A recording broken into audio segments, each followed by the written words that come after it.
That's what's sort of fun about it, right? Is there's an absurdity to it all, Yes. and yet we're playing these parts that are just existing in that. Welcome to Steps to the Stage, a 7th Street Community Theater podcast. Hello and welcome to Steps to the Stage, the community theater podcast where we talk to theater professionals you know and love. I'm Marley Lane, your guest host, and today for the next production, Little Shop of Horrors, we have 4 very special guests. My name is Derek Ashley-Macumber. I'm playing Seymour, and I'm also designing the costumes for the production as well. Oh, hey, my name is Juan Luis Torres, and I will be directing Little Shop of Horrors and set design and finger in everything. Hi, I'm Mark Agers. I'll be playing Mr. Mushnik and hanging on tightly as we go. My name is Adam Carl-Payton, and I'm playing the dentist Orin. Amazing. I'm very excited for this production. I love Little Shop of Horrors. So I would love to start out with, what's your first interaction with either a movie, the musical, anything? So we'll start over here. What's your first time you got introduced to Little Shop of Horrors? Yeah, I kind of grew up a theater nerd, like probably everyone in this room. And my mom always took us to see shows. And for some reason, this was just the cult show everyone did in the 90s, I think. So I cannot count how many times I've seen interesting, good, and bad performances of this musical. That's right. But yeah, I just knew it growing up as a kid. And then obviously the movie was such a staple. And then so many revivals over the years on Broadway, even off Broadway now. It's just kind of cool to see the legacy continue. Mm-hmm. Yeah, I don't know if it was the very first, but it was, I think, close to the first musical theater production I ever saw at a local community theater. It would have been in the 80s, I guess. Yeah. And it just, just a fun show, right? So immediately captures your interest, yeah. For me, it was one of the first shows that wasn't Rodgers and Hammerstein, right? Like, I grew up with The Sound of Music, in Oklahoma. And then this show, when I saw it randomly on TV, I was like, what is this? The rock and the period. I just love everything about it, And of course, Honey, I Shrunk the Kid, Rick Moranis. Mm-hmm. Yeah, it was just, he was just amazing. And of course, who plays Orin? The dentist. Steve Martin. Steve Martin. Hello. How could I forget his name? Anyway, so good. And the music, it's just amazing. Amazing. The movie, of course, was my first introduction to it. And I think I, automatically gravitated to the storytelling. And then it was actually the first Broadway show that I saw with this original cast in New York. And so it's just always had a special place. And I've seen countless productions as well and different interpretations, and just always fell in love with it. Yeah, I feel like it's a soft spot in every theater kid's heart, right? Sure. It's like sort of Disney. There's like this sort of connection. Totally. So we're like, it's easy to grasp, but then also it's like cool and different. Yeah. So along the lines of all the beloved productions, there's lots of big names playing it off Broadway right now. How is, anyone can respond, how is your production kind of taking on such a beloved and special thing for theater people? And, sometimes that can be scary for theater people to be like, this is an iconic role by an iconic actor, or an iconic role even to direct this show. So kind of, how is your experience with that? Do you have like a vision to keep it the same, keep it different, anything along that sort of lines? Yeah. So let's see.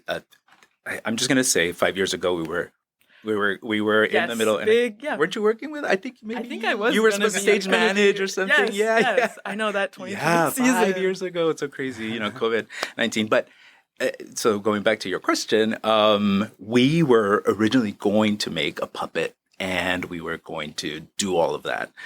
This time around, 5 years later, we're renting puppets from MTI, which I'm very excited because I can't even imagine trying to put this show. Yeah, that's always the big question of this show. Like, what are you going to do? Right? And so it's cool because people are expecting something, so they're going to get the puppet. Yes. What's going to change is instead of the male traditional character, we have a female that's been cast. Very cool. Yeah, very soulful. Cool. So we're still going to get that element of just soulfulness and all of it that people expect, but with a twist, right? Yes, exactly. So I'm really excited about that.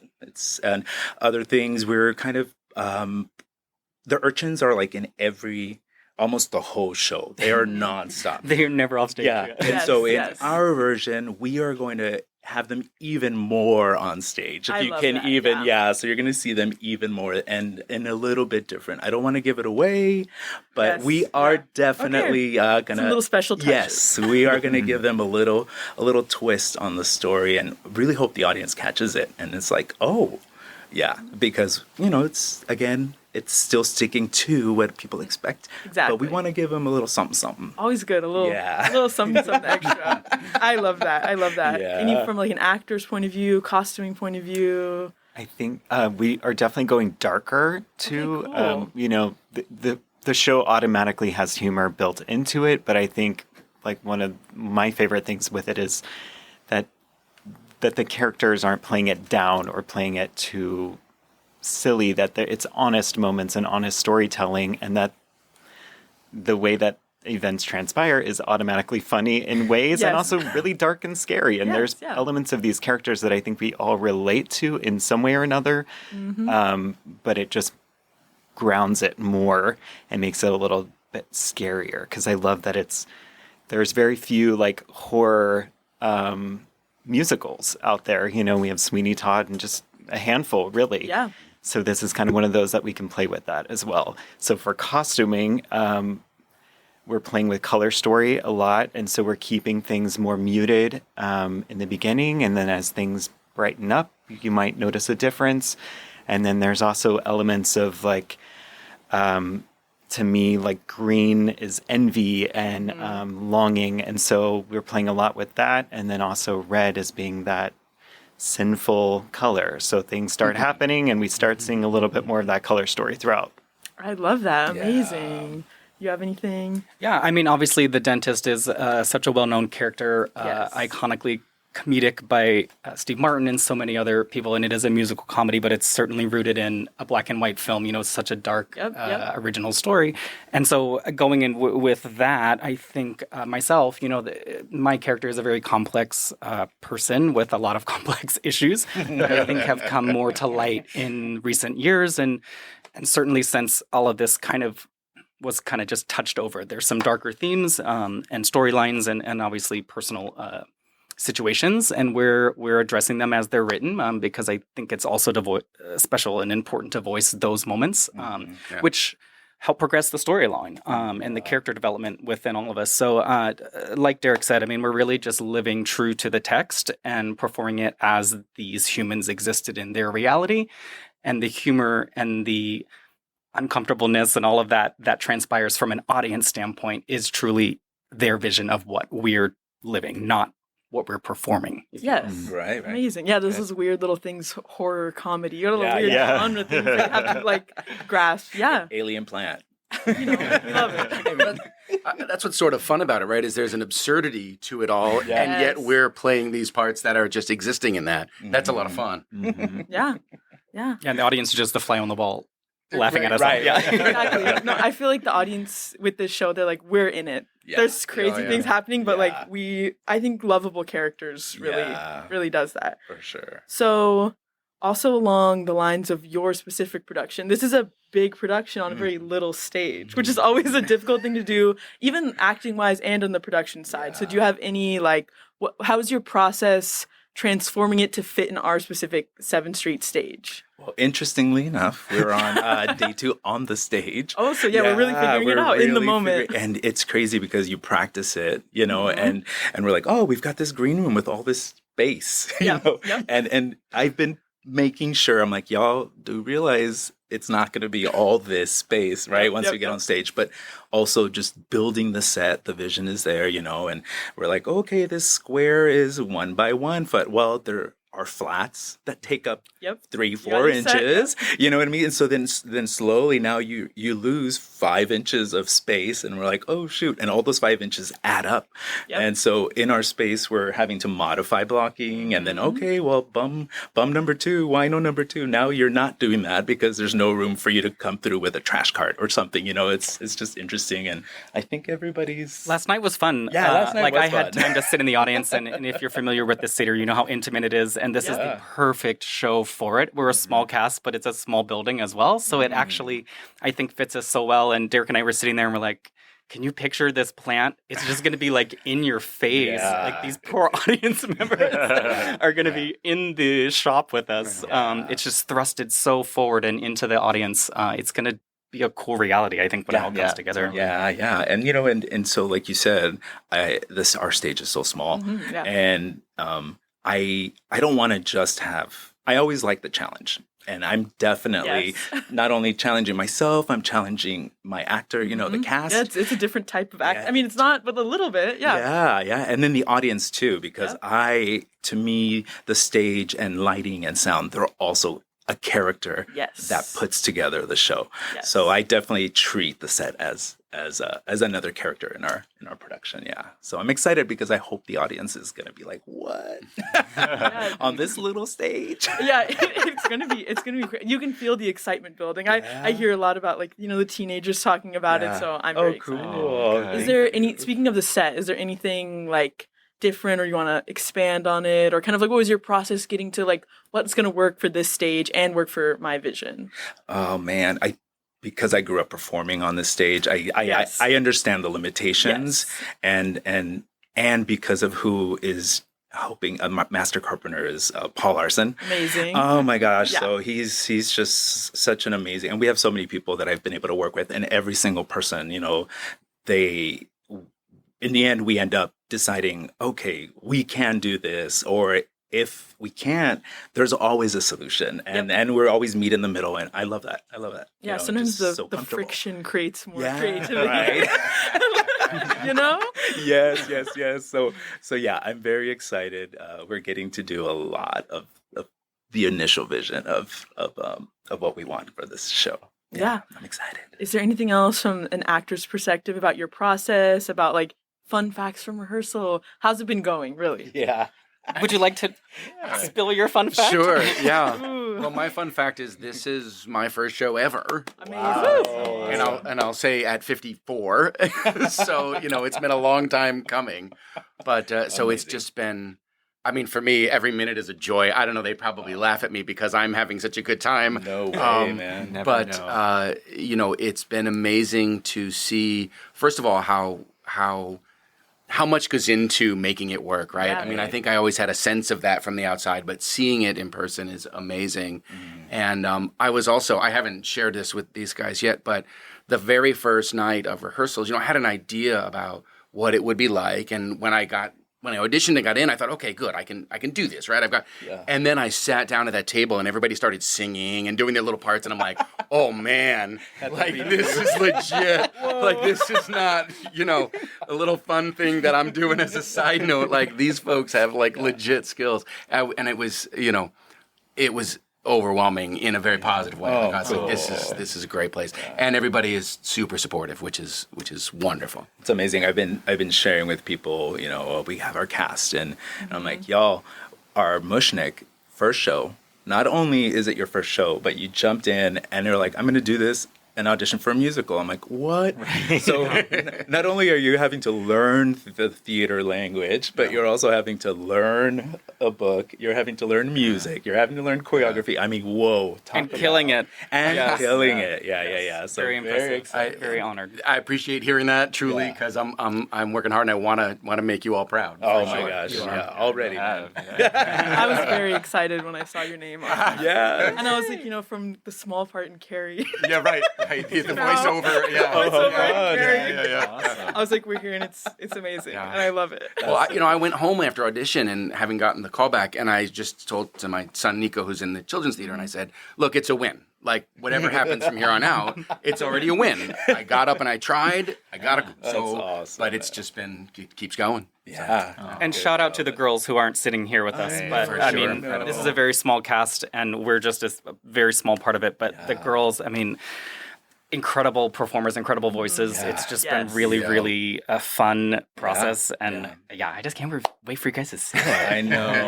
Auditions were hard. I'm not going to lie. The urchins. This is people's dream role. Yeah, 100%. And, and part of the process was like, okay, everybody wants to play Audrey. Everybody wants to play Seymour. Everybody wants to play Orin. Everybody wants to play Mushnik. Hey, it doesn't matter. I got it. It doesn't matter. That's right. If I was the only one, that's fine. So like, you have the people who made the callbacks, and then I'm like, all right, let's get in a room and we're all going to read. We're going to put together groups and groups so that everybody can see why people were cast in the roles they were cast, because I don't want anyone to leave and be like, oh, it should have been me. It should have been me, And so it was really cool. I really enjoyed the audition process. Yeah, it was cool to have everybody. Yeah, for these beloved roles. They are an interesting process. But then you get the best of the best usually. That's right. But everybody did really well. It was such a joy to see a lot of the teens, come and audition for the urchins and for every role. Like, it was cool. So we've got Riley, who is part of the children's we have theater. Some cool crossover, some teens that are like adult age now. In between young adult. Right. So that is cool. They're very excited. Yeah, they're very talented. So being older now, I'm like, God, it comes so easy to them. Right? Yeah. And that's a hard part because I mentioned earlier, they're in the whole show. So you got to work hard. Yeah. Get the endurance. Yeah, exactly. And they're singing and dancing and crossing here and blah, blah, blah. But anyway, it's such a good show. I can't wait. Yeah. I can't wait either, guys. I'm so excited. See it like 3 times. Please do. Yes. We sort of started talking about it, but also it's obviously a musical. So like, how's the music been going? Dance, choreography? Any insights into that? It's a lot for everybody to learn, and we have incredible Kristen and Kristen. Kristen, love that. Yes, we have Kristen is our assistant director and choreographer, and then we also have Kristen Tucker, who we call Tucker, is our musical director, and so we all have a ton of music and lines and choreography to learn. So it's a big show. It's a big piece to bite, but we've got a great team. Yeah, it's been good. It's been amazing. It's a lot of material and very patient, and everybody too, because you learn your part, your blocking, but sometimes you're sitting down waiting for your turn. And so it's one of those things where you only have a cast of 8 plus our puppeteer and our Audrey II vocalist, so that's 9, right? Yeah. Can't forget. But it's a lot of work. I think everybody's doing great. I think everyone's doing great. We got through like a third of the show last night in blocking, and pretty good. So we're going to try to get it done as much tonight, and hopefully the show will be blocked by the end of tomorrow. Yep. Yeah, that's the glue, right? So we know the music, we know the dance, now we know and so that's just part of the process. Yeah. And that's the fun part. And the scary part is because you're in the car driving home, you're like, what happened? Yeah. Or is this going to be okay? And then you get up the next morning and you're like, it's going to be fine. But putting that glue together is what, this is the fun time, I think. Yeah, and then we perform and it's like locked in our heads. But it's so neat for me, being my first time, it's so neat to see it in pieces kind of built, the right? Process, like thinking about the music and the lyrics and how to do that. And then, now we're dancing with that. Oh, wait a minute. Okay, like I'm not, those don't go together yet, And then we're on the stage and then we're changing it again. And so it's fun. Yeah. It's a lot. Yeah. It's coming together. It's the answer. Right. No, I feel it. I feel the creative energy. For sure. It really is. We kind of spoke about it before, but as someone who does a lot of set design, and I'm always like the puppet. Like, I want to hear more about the puppet. Oh my gosh, yes. Or like how you got to getting it, and like the renting it's on the process. way. It's on the way. It coming? It's on a truck now. Right? It's on its way. It should be here Thursday morning, and it comes in 2 crates. One is 400 pounds. Oh my gosh. The second one is 800 pounds. So within those 2 crates, we have 4 puppets that are called for the show. So puppet number 1 and then puppet number 2, which is so number 1 is like 4 inches, I think. 4 inches? 4 inches. Oh, yeah, No, it's a little bit over 4 inches. They can't see us, luckily. That wasn't 4 inches. That was not 4 inches. Probably best. Okay, about 1.5 feet. And then puppet number 2 is the hand puppet, right? Mm-hmm. So Seymour gets to puppeteer that one. I just told it. I don't know what you're talking about. It comes to life. Yeah, and then puppet number 3 is a 4x4 puppet, and then puppet number 4 is 6.5 long, and that is the biggest challenge is that. Yes. Where do we store it? Right. Yeah. And so not only the 6.5 one, but the 4 foot one. Yeah. Because it's 4x4s. Yeah. So part of the set design was building a platform where those could be stored during the show, and then we'll just basically open the back wall. It will have like sliding doors or something, and then we'll be able to pull out the puppet as they're called for. Yeah. And our shop opens and closes. Yes. So that's going to be happening. Yes. Our own little shop. Exactly. And so hopefully our stage manager is Lori Diertz Chase. Amazing. Yeah. Yes. So we plan on having at least 3 stagehands in the back. And so they're going to be as quiet as possible as we're changing scene changes while the shop is closed and the show is still continuing. And that's what I love about the show. The blackouts, they're really are, the show just moves, you know. If you know the show, it just keeps moving. Very rare do you have a complete blackout, blue out, or whatever. Yeah, so it's exciting. I'm excited. Yeah, I'm excited for you guys to get the puppet and start working with Everybody it and adding. is. Like, it's all people can talk about. Big Is that coming? Like, Because that's the new element, right? New cast member. Yeah, seriously. Yeah. I'm like, did I answer your question? Mother is here. Mother Mother is coming. On Thursday, we will get our hands on her. Yeah. Has there been any like? Do you have a favorite song that you've worked on already? Like, what's been a piece of the process that you've really found like, oh, I love this. I'm excited for people to see this. Well, I think we have a funny joke in one of the songs where it's just a hard vocal line. And again, there's only 8 of us, 6 of us singing at one time. So like every single vocal line matters. We're not just in this huge ensemble. So yeah, very true. If you don't stick to your line, like Kristen, no. Like immediately. Yeah. Immediately. So it's very obvious. And you're just kind of like looking up sheepishly, like, did she hear that? And she's like, boing, boing, boing. But there's this one part in Skid Row that we just love to mess up. And we're going to kill it and it's going to be fine. But then we did choreography with it. And then we had to like, somebody said, oh, let's start from there. I was like, oh, that's our favorite part. Yes. Let's layer on hard choreography and a moving door and our favorite vocal line to sing. Yeah. Exactly. That's just like an inside joke that I laugh at every time it comes through the speaker. But. I love it. Do you have one? Well, I mean, the ensemble pieces are a lot of fun, right? So when everybody's just kind of moving around and in that tight space, it's intimate and it's a lot of energy. So that's exciting. But, you know, obviously with Derek getting to do the Mushnik and Me choreography oh my gosh, amazing. It's going to be a hoot. Still have a learning curve to go, but it's getting there. And, you know, so good. It's a great number. It's got a lot of fun parts to it. Yeah. One of my favorites is Skid Row. Oh yeah. Yeah. Kristen, she did just an amazing job just with the whole show. But it's been fun to get to know her and see her style and put her own little spin on it. Yeah, the urchins are amazing.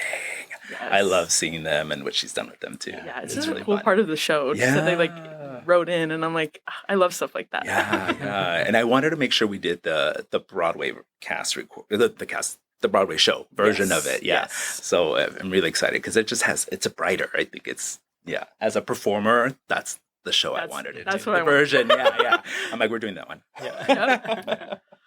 Oh my God, it's like choosing my favorite plant. There's so many. I have to say Mushnik and Son is selfishly like such a fun dance number and a fun number, you know, to play off of. And I love the group numbers because it's, you know, getting to see everybody on that stage. And like the finale is kind of one of those that, you know, I didn't think much about, but getting to put it with choreography has kind of really like made a special place in my heart. I really like that because it is like the first time we get everybody. Actually, no, it is the second time we get everybody on that stage. The only 2 times. Yeah, stage. So I would say those 2. Yeah, Skid Row and finale is the only time you see everyone on stage. Yeah. Oh, yes, isn't that crazy? Yeah. Yeah, that's true. You don't think about it because there's so much going on. Oh, exactly, yes. Yeah, any challenges you've had to overcome throughout the process? Or it's just been perfect. Every 5 minutes. No. Anybody? No.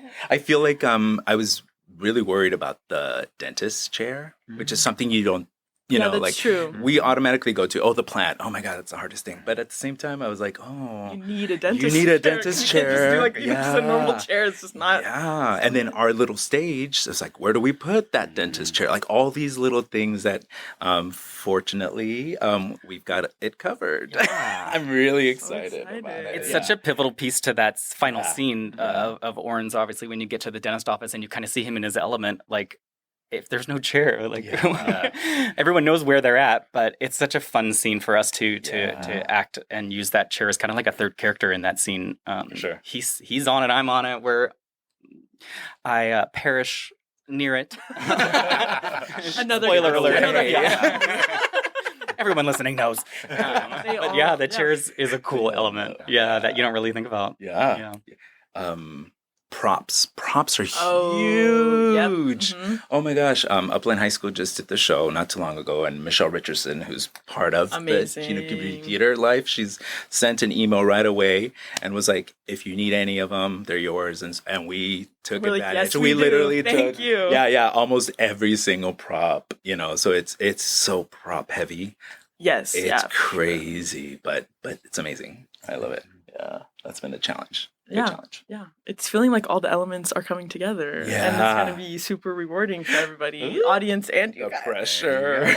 There's so much support here at the theater, and the people that we've mentioned, and so many other people behind the scenes working on all of our PR and marketing, and carpenters, and we've talked about that kind of stuff. But it's just been really fun this is my first time working here, so it's been really fun to actually meet the faces behind the names and see the longevity of their support here of the theater. Has just been a really cool added bonus to me. And it really takes a village. My gosh. Oh, yeah. Julie Especially Moore a is show our like this, production coordinator. So, just the text messages, the emails, so much. Just the rehearsal space and sharing that with the previous show and then the show after us. And so it's fun. It's a fun piece of the puzzle. It's another piece of the puzzle that is crazy, but it's fun in the same vein. Exactly. Well, thank you everybody for chatting with me today. I'm specifically very excited for this show. So I was like, this is the perfect guest host for me to be part of. Do you have any, parting words of wisdom or any what do you want the public to know about the show? Don't feed the plants. Oh, Exactly. you took mine. I don't know. It's just fun. Just come and have fun. We're going to have fun. Oh, yeah. So, you can't walk out of here without smiling. And we do that every night. So hopefully the audience gets to do that too. Yes. It's a show you're going to want to see twice, right? That's that kind of show. Get your tickets when they... Yes. Everybody. They're on sale now. Yeah. I get to see it 10 times. That's right. And I am going to love every minute of it. Well, thank you so much, guys. And Thank you, Marley. Everybody listening, go buy your tickets now. This is going to be, I feel like this is going to be the hit of the season. It's I feel the excitement brewing. I feel the creativity. So thank you so much for talking to me, everybody. Well, thanks for having us. Thanks, Marley. Thank you. Thanks for listening to Steps to the Stage, a 7th Street Community Theater podcast. Follow us on your favorite podcast platform and leave us a review and a 5-star rating. You can also follow us on Instagram or Facebook and subscribe to our YouTube channel. Special thanks to Chino Community Theater and Chino Community Children's Theater for their generous support. Steps to the Stage was created by Joey Rice and Kirk Lane. Logo created by Marley Lane. Original music by Devon. Your host and producer, Marcy Pinedo. Engineer and producer, Joey Rice. Engineer and executive producer, Kirk Lane.